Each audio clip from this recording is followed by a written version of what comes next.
Now, believe it or not, in some places, they're actually seeing a lot of rain today, right? Getting some storms are isolated, but there's one storm up in northwest Oklahoma kind of holding on. This came out of the Panhandle. It's now up in far northwest Oklahoma. Marty's been on that. He's been tracking it. And what you're seeing, that's a lightning strike that happened here just about 15 minutes ago. And that is creating a fire. There's a fire there. This is going to be up just a little bit to the west of Vicey.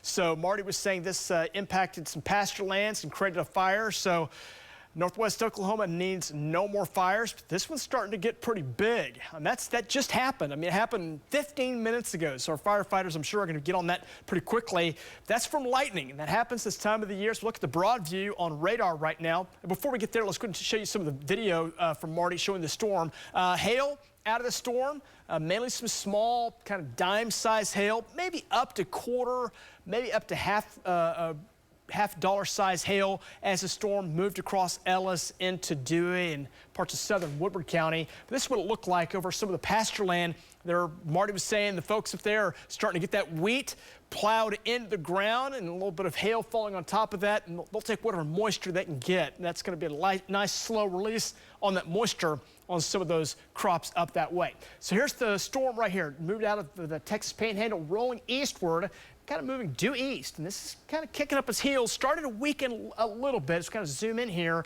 There's Marty.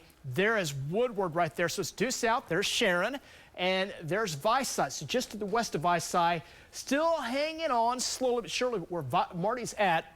That's close to where that fire happened here just a moment ago. Still a little hail. Hail detector shows maybe up to quarter-size hail holding on with this. Most of the hail, though, is less than that, and that storm is weakening. He had some quarters over near Shattuck as it moved just across the Texas border. You can see a few of those hailstones up to near quarter size here just a little bit ago.